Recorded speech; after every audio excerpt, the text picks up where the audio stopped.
I've been thinking a lot about hope lately. This past summer, I worked as a chaplain intern at a hospital, and when I was with patients, I found myself often asking them what they hoped for, especially with patients whose lives had changed in unimaginable ways. Asking what they hoped for was a way of asking what kind of life they envisioned for themselves in this next chapter of their journey. It's an interesting concept, hope. We use the word hope in a variety of different ways all the time, and we just saw two really great examples. We might also speak of hope as casually, saying, I hope you have a good day when our loved ones leave us in the morning, or I hope you make it home safely when a friend leaves our home after having a meal together. We might talk about our deeper hopes, like our hopes and dreams for our youth, for this congregation, for our world. We might wrap our hopes in the language and spirit of prayer or meditation. Formulating and articulating what we hope for, what we dream of, is important, especially now. In our world today, there is so much pain, so much turmoil, suffering, and loss. Hope is essential. And I am reminded of the poem by Reverend Gretchen Haley titled The Bright Thread of Hope. Reverend Haley writes, there is too much beauty in this world to give up on it yet. And it is always too soon to surrender to cynicism. Bring your doubt, your skepticism, your downright confusion, even your bitterness. But in the midst of all these things, in the center, wrap your tender fingers around that still bright thread of hope. Feel in your heart that still steady hunger for something more. The vision we glimpse every day in the rising sun across the foothills. The light that spreads across the faces of the ones we love. The look of knowing all there is to know and still loving life, loving us, just as it is, just as we are. For this time we come to celebrate, to praise, to give thanks, to refuse to give up, to steady ourselves, keepers of hope, brave builders of this still possible world. These words have been in my heart and on my mind in recent days, and I wonder sometimes what is asked of us when we say that we are the keepers of hope, the brave builders of a still possible world.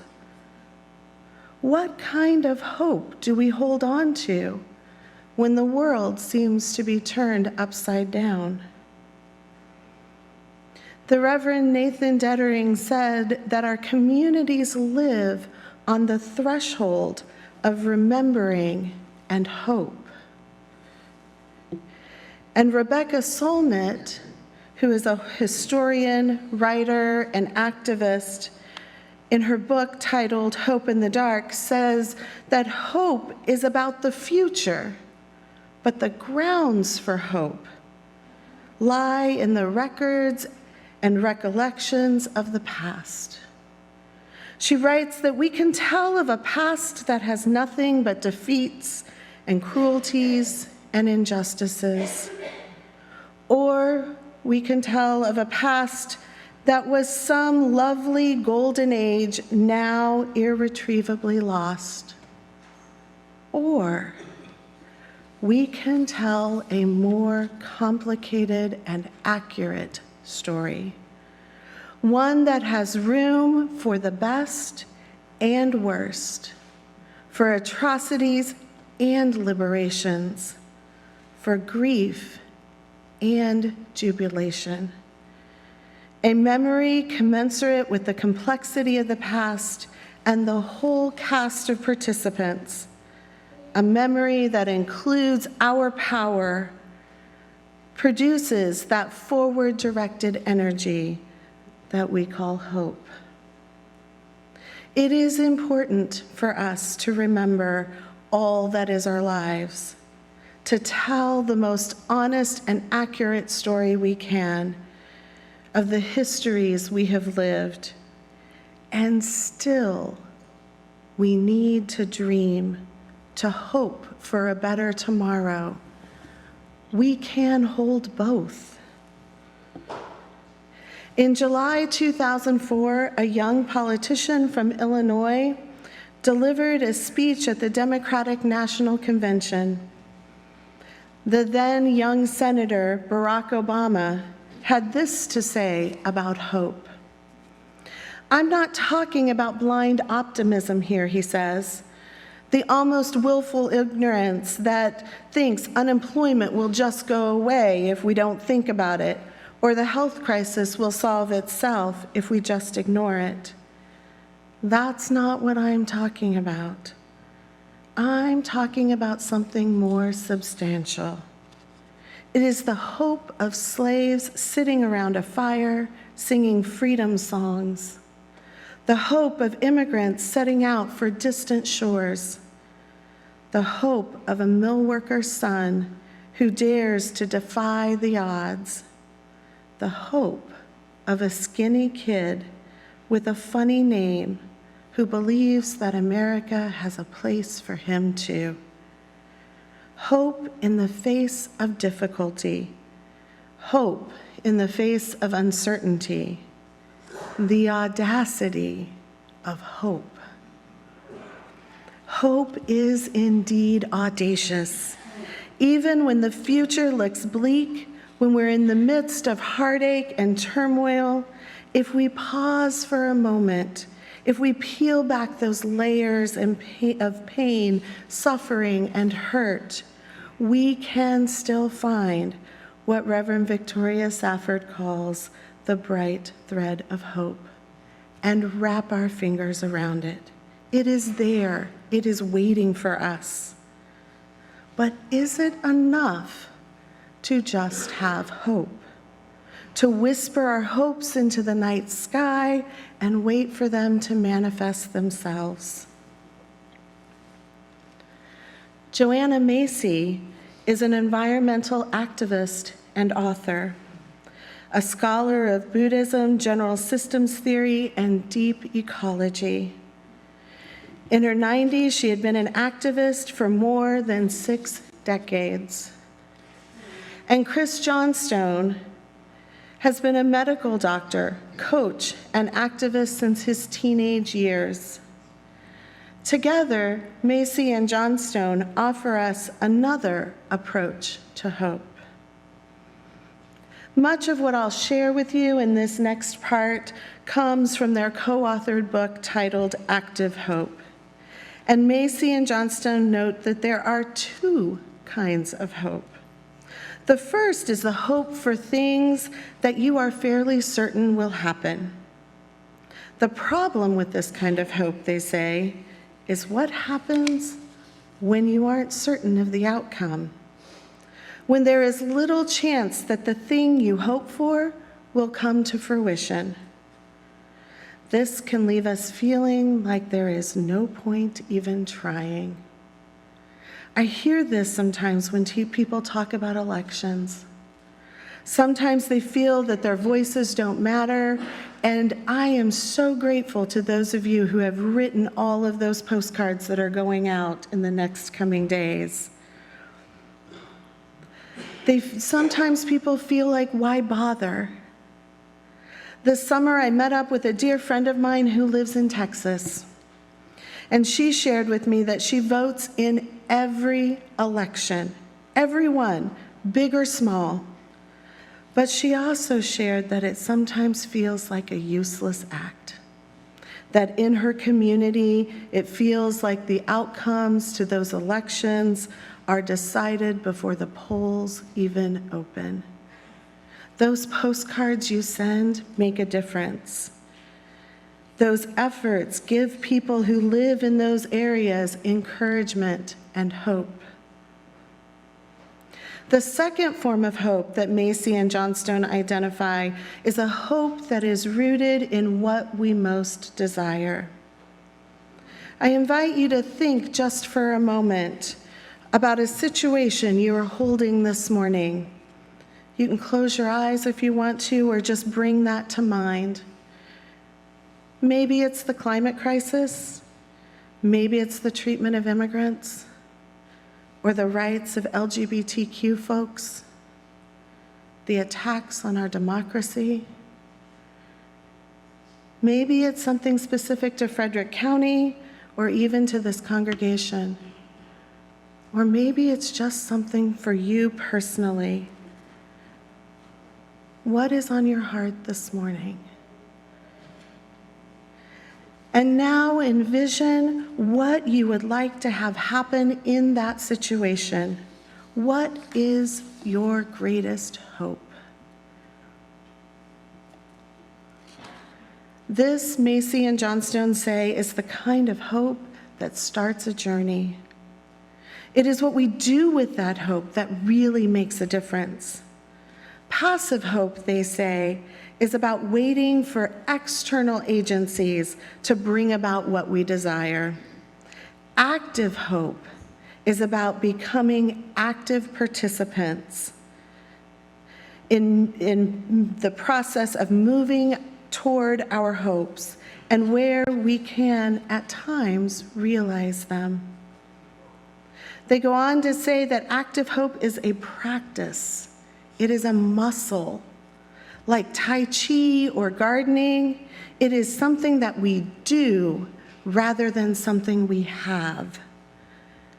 I think this is particularly important when life gets challenging. We don't have to maintain a positive outlook, but rather, even in despair, when all hope seems to be lost, we have the choice to actively engage in ways that bring about more hope. Macy and Johnstone also say that active hope is a process, and we can apply it to any situation. And they give us 3 key steps that they suggest in this process. The first step is to start from where we are by taking a clear view of reality, acknowledging what we see and how we feel. It's not about seeing the world with rose-colored glasses, but rather really looking deeply and honestly at the situation. Secondly, they say that we identify what we hope for in terms of the direction we would like to see things move and the values we'd like to see expressed. And third, we take steps to move ourselves and our situation in that direction. They continue saying that since active hope doesn't require optimism, we can apply it even in areas where we feel hopeless. The guiding impetus is intention. We choose what we aim to bring about, act for, or express. And rather than weighing our chances and proceeding only when we feel hopeful, they say that we focus our intentions and let that be our guide. Our hope comes through our actions. With active hope, they say we don't wait until we're sure of the success. We don't limit our choices by the outcomes that are likely. Instead, we dream big. We focus on what we truly want, deeply long for, and then proceed and take determined steps in the direction. When we engage with active hope, we consciously choose to draw out our best selves, so that we might surprise even ourselves by what we bring forward. This is no easy task.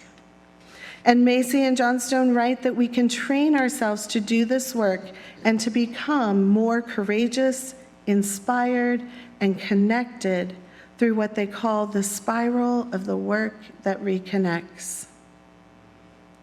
You see an image of this on the screen.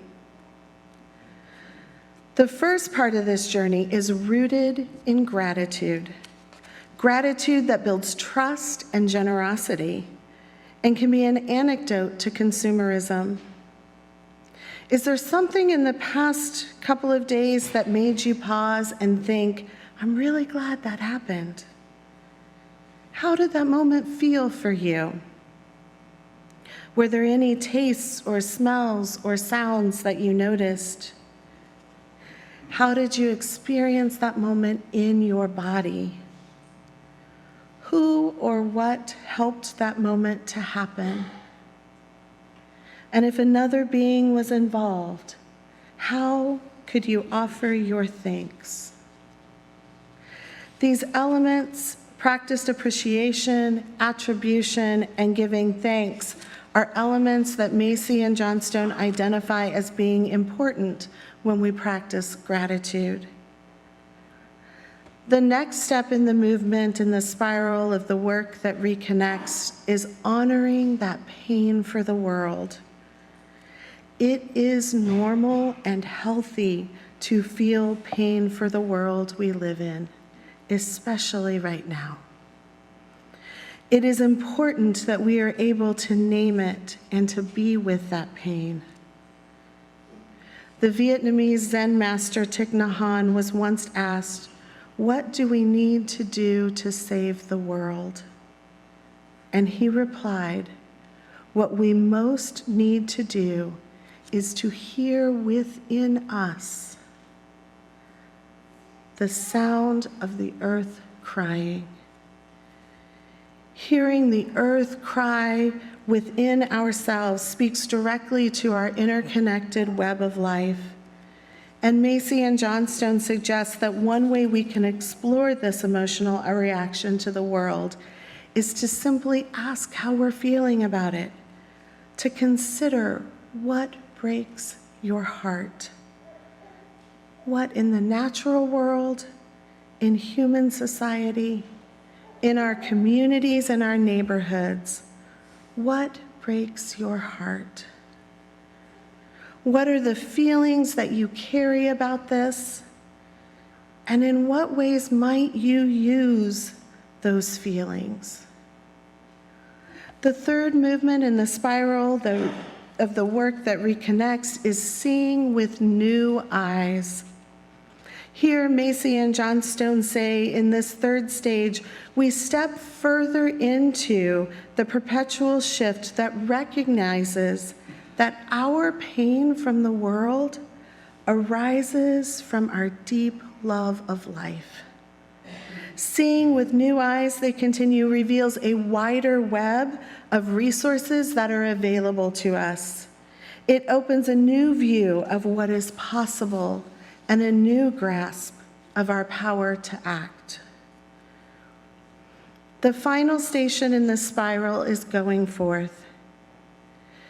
This, Macy and Johnstone suggest, involves clarifying your vision of how we can act for the healing of our world and identifying practical steps that move our vision forward. What is in our capacity to do? What actions might we take to shift the balance even a little bit? And as Reverend Carl reminds us, we don't do this work alone. One place to look for suggestions is our Democracy Action Team that spoke with us at the beginning of the service. They have things we can sign up for today if you feel moved to do that. Macy and Johnstone envision this work as a spiral because, like a spiral, they say it continues again and again and again. They say it offers a transformational journey that deepens our capacity to act for the sake of life on earth. And they call it a spiral instead of a cycle because every time we move through the 4 stations of the movements, we experience them differently and more fully. Each station reconnects us with our world and surprises us with hidden gems. As each naturally unfolds into the next, fresh new insights and revelations create a flow and build up momentum. We are letting the world act on us and through us.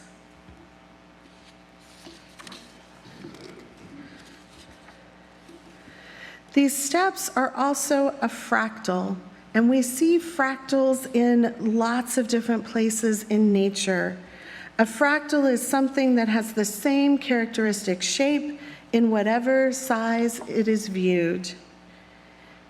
Macy and Johnstone remind us that this process acts like those fractals. It can be done in 1 minute or over time. You can engage with it on your own or with a partner, a group of friends, maybe even a congregation. The more familiar you become with this strengthening journey, they say, the more you will trust it.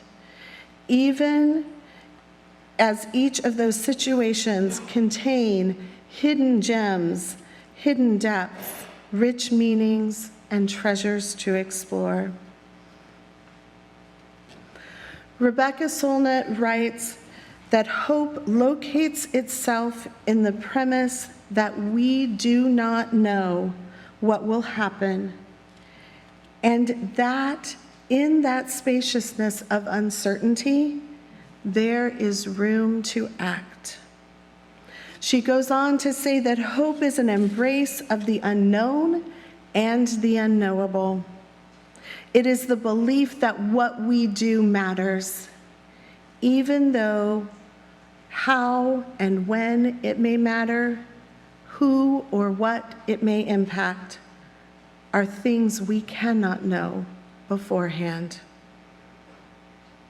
When you send those postcards, you don't know who they reach and what actions will be taken, but you send them with the hope that they make a difference, that they matter. This past summer, Joanna Macy died, but her ideas, her hope lives on. And so in closing this morning, I'll leave you with this excerpt from Active Hope. She says, active hope is not wishful thinking. Active hope is not waiting to be rescued by the Lone Ranger or some survivor. Active hope is waking up to the beauty of life on whose behalf we can act. We belong to this world. The web of life is calling us forth at this time. We've come a long way, and we're here to play our part. With active hope, we realize that there are adventures in store, strengths to discover, and comrades to link arms with. Active hope is a readiness to engage. Active hope is a readiness to discover the strengths in ourselves, in others, a readiness to discover the reasons for hope and the occasions for love. And none of this can be discovered without risk. May we let our hope be our guide, a hope that calls us into actions, whatever that may be, a hope that builds a better tomorrow than the one we have known today. Blessed be.